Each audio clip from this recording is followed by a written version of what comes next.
శ్రీ గణేశాయ నమః. శ్రీ గురు దత్తాత్రేయ నమః. ఈ వీడియోలో మనం సెప్టెంబర్ మాసంలో వృశ్చిక రాశి వారికి ఎలా ఉందో తెలుసుకుందామండి. వృశ్చిక రాశి విశాఖ 4వ పాదం, అనురాధ 1, 2, 3, 4 పాదాలు, జ్యేష్ఠ 1, 2, 3, 4 పాదాలు వృశ్చిక రాశిలోకి వస్తాయండి. ఇకపోతే ఈ రాశిలో ఉన్న స్త్రీలకు పురుషులకు ఈ సెప్టెంబర్ మాసంలో అన్ని రంగాల వారికి అన్ని విధాల అన్ని రకాలుగా యోగిస్తుంది. గ్రహ సంచారం బాగుంది, గతంలో కంటే బాగుంది. గతంలో చాలా స్ట్రగుల్ పడ్డారు, ఇబ్బంది పడ్డారు, కానీ ఇప్పుడు బాగుంది. గతంలో ఉన్న సమస్యలు మబ్బు విన్నట్టు విడిపోయి చెప్పుకోవచ్చు. ఇక మీరు పట్టిందల్లా బంగారం అన్నట్లు ఉంటుంది వృశ్చిక రాశి వారికి ఈ మాసం, ఈ సెప్టెంబర్ మాసం మాత్రం. దాన్ని మీరు ఉపయోగించుకోవాలి. ఎందుకంటే టైం మనకి కలిసి వచ్చింది, టైం బాగుంది. ఈ సమయం బాగున్నప్పుడు మనం ఆ సమయాన్ని ఉపయోగించుకోవాలండి.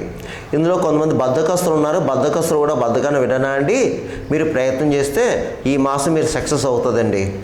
ఈ వృశ్చిక రాశి వారు సక్సెస్ అవుతారు ఈ మాసం. అందులో ఏమాత్రం తిరుగు లేదు. ఇక కుటుంబ సఖ్యత బాగుంది. దంపతుల మధ్య ప్రేమ అనురాగాలు ఉంటాయి, వెలువరిస్తాయి. అలాగే మీ సంతానం బాగుంటుంది. సంతానం చక్కగా చదువుతారు. బంధుమిత్రుల యొక్క సహాయ సహకారాలు పొందుతారు మీరు. అలాగే నూతన ప్రయత్నాలకి శ్రీకారం చుడతారు. అలాగే నూతన ప్రయత్నాలు ఫలిస్తాయి. భూగృహ సంబంధ లావాదేవీలు కూడా పూర్తవుతాయి. అలాగే ఆర్థిక లావాదేవీలు ఏదైతే ఉన్నాయో అవి కూడా సెటిల్మెంట్ చేసుకోవచ్చు మీరు. స్థిరాస్తి విషయంలో కూడా కొలుక్కొస్తారు. అలాగే కోర్టు కేసులు ఉన్నవారు ఎవరన్నా, అదే కోర్టు వ్యవహారాలు ఉన్నవారు కూడా కేసు మీకు తీర్పు మీకు ఫేవరబుల్గా ఉంటుంది. అలాగే ఉపాధి లేని వారికి ఈ మాసం ఉపాధి కలుగుతుందండి. ఉపాధి లేని వారికి ఉపాధి కలుగుతుంది. అలాగే గృహ నిర్మాణం చేపడతారు మీరు. గతంలో గృహ నిర్మాణం చేపట్టి అది కొన్ని పరిస్థితుల కారణంగా ఆగిపోతే అది మళ్ళీ పునః ప్రారంభించుకోవచ్చు. అలాగే వాహన సౌఖ్యం, పాత వాహనాన్ని కొత్త వాహనం కొనుక్కోవడం లేదంటే కొత్త వాహనం కొనుక్కోవడం జరుగుతుంది. అయితే ఆర్థికంగా ఈ మాసం మీకు బాగుంటుంది, నిలబడతారు. అలాగే ఆర్థిక సమస్యలు కూడా మీకు తీరతాయి. ఆర్థిక సమస్యలు ఏమంటే తీరతాయి. ఏమన్నా రుణాలు ఉంటే రుణాలు కూడా కొద్దో గొప్ప కొంచెం తీరడానికి కూడా అవకాశాలు ఉన్నాయి మీకు.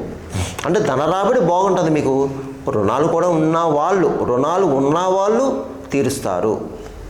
ఇక ప్రతి విషయంలో కూడా ధైర్యంగా ముందుకు పోతారు. చక్కగాని మనోధైర్యంగా ఉంటారు, మనోనిబ్బరంగా ఉంటారు. అలాగే పాత స్నేహితులను కలుసుకుంటారు, పాత మిత్రులను కలుసుకుంటారు. వారితో సంభాషణ ఆహ్లాదకరంగా ఉంటుంది. అలాగే తీర్థయాత్రలు చేస్తారు, విందు వినోదాల్లో పాల్గొంటారు, శుభకార్యాలు పాల్గొంటారు.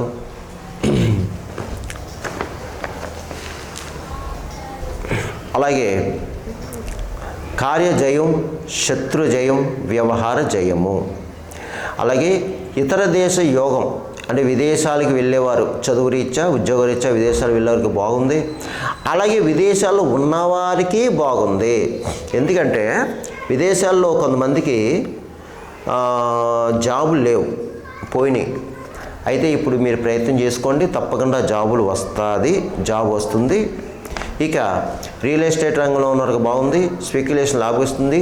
అలాగే ప్రైవేట్ కాంట్రాక్ట్స్ కూడా బాగుంది, మోటార్ ఫీల్డ్ వారికి బాగుంది. అలాగే టీవీ సినిమా రంగంలో ఉన్న కళాకారులు ఎవరైతే ఉన్నారో అన్ని రకాల డిపార్ట్మెంట్ వరకు బాగుందండి. ఏమీ అనుమానం లేదు. మంచి మంచి సువర్ణ అవకాశాలతో ఉపయోగించుకోండి. ఇక రాజకీయ నాయకులకి బాగుందండి, చక్కగా ఉంది. మీరు ప్రజల్లో గుర్తింపు తెచ్చుకుంటారు, ప్రజలకు కావాల్సిన వ్యవహారాలను కూడా చేస్తారు. మీకు గౌరవ పురస్కారాలు లభిస్తాయి. అలాగే ధనం మాత్రం మంచినీళ్ళ ఖర్చు అవుతుంది. ఈ వృశ్చిక రాశిలో ఉన్న రాజకీయ నాయకులకి ధనం మంచినీళ్ళ ఖర్చు అవుతుంది.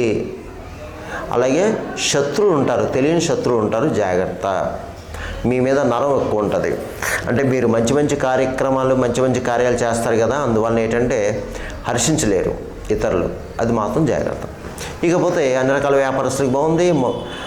జాయింట్ వ్యాపారస్తులకు బాగుంది, కొత్తగా వ్యాపారం పెట్టుకోవచ్చు, మంచి లాభాలు వస్తాయండి మీకు. కష్టపడండి, వ్యాపార విషయంలో కష్టపడి మంచి లాభాలు వస్తాయి. అలాగే ప్రభుత్వ పరంగా ప్రైవేట్ పరంగా ఉన్న ఉద్యోగస్తులకు బాగుంది, మీకు ప్రమోషన్తో ఉన్న బదిలీలు వస్తాయి. అలాగే తోటి సహోద్యోగులు మిమ్మల్ని గౌరవిస్తారు, మీ పై అధికారులు ప్రశంసలు పొందుతారు. అయితే మీకు శాలరీస్ పెరుగుతాయి, ఇంక్రిమెంట్లు వస్తాయి. అయితే స్థల మార్పు అయితే కనిపిస్తుందండి ఉద్యోగస్తులకి కాస్త. ఇక చదువుకునే విద్యార్థులు కూడా బాగుంది, చక్కగా చదువుతారు. అయితే చదువుకునే వారు మాత్రం మీరు హయగ్రీవ స్వామి మంత్రాలు స్తోత్రాలు ప్రార్థన చేయించుకోండి. అలాగే సరస్వతి దేవుని ఎక్కువ ప్రార్థించండి. ఇక ఈ రాశిలో 60 సంవత్సరాలు పైబడ్డ వారు ఎవరైతే ఉన్నారో మీకు ముఖ్యంగా ఆరోగ్య విషయంలో జాగ్రత్త, ప్రయాణ విషయంలో జాగ్రత్త అంతే. ఇక నేను చెప్పిన ఈ రాశి ఫలాలు గోచార ఫలితాలు కేవలం మీకు 40% మాత్రం పనిచేస్తుంది. మిగతా 60% కూడా మీ జన్మ జాతకం జన్మ లగ్నం బట్టి ఉంటుందమ్మా. ఎందుకంటే మీ జన్మ జాతకంలో జన్మ లగ్నం నుంచి ఉన్న గ్రహాల యొక్క పరిస్థితి, అలా జరిగే దశ అంతర్దశలు దాన్ని బట్టి జరుగుతాయి. ఎందుకంటే చెప్పిన ఫలితాలు కొంతమందికి జరగచ్చు, కొంతమంది జరగకపోవచ్చు. కొంతమంది కాల్ చేస్తున్నారు, గురుగారు మీరు చెప్పినవి జరిగినాయి అని, కొంతమంది జరగలేదు అని కొంతమంది కాల్ చేస్తున్నారమ్మా. దయచేసి నా వీడియో చూసి వీక్షలు గమనించండి. అందరికీ ఒకలా ఉండదు. మీకు ఏమైనా సలహాలు సంప్రదింపులు కావాలంటే కింద నెంబర్ ఉందో నెంబర్కి కాల్ చేసి మీ యొక్క సలహాలు సూచనలు ఇవ్వడం జరుగుతుంది. ఇకపోతే ఈ వృశ్చిక రాశి వారు ఈ సెప్టెంబర్ మాసంలో నేను చెప్పిన పరిహారాలు చేసుకోండమ్మా. ముఖ్యంగా సెప్టెంబర్ మాసంలో నవరాత్రులు, గణపతి నవరాత్రులు, వినాయక చవితి, అలాగే ప్రతి దేవాలయంలో కూడా గణపతి నవరాత్రులు చక్కగా చేస్తారమ్మా. అలాగే గణపతి స్వామికి ప్రతిరోజు అభిషేక అర్చన పూజలు ఉంటాయి, చేయించుకోండి. అక్కడక్కడ హోమాలు జరుగుతాయి, హోమం కూడా చేయించుకోండి. మీ కార్యాలన్నీ నెరవేరుతాయమ్మా. గణపతి నవరాత్రుల్లో గణపతి స్వామిని ఎంత ఎక్కువ ఆరాధిస్తే, అభిషేకాలు చేయించుకుంటే, పూజలు చేయించుకుంటే, అర్చనలు చేయించుకుంటే, హోమాలు చేయించుకుంటే మీకు పనులు ముందుకు వెళ్తాయి.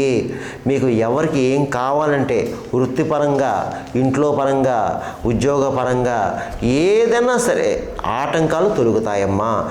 దయచేసి నవరాత్రుల్లో హోమాలు చేయించుకోండి. ఇక అన్నదానాలు జరుగుతాయి, అన్నదానంలో పాల్గొనండి చక్కగాని. యథాశక్తి మీ వంతు కూడా దాని నిమిత్తం ఇవ్వండి.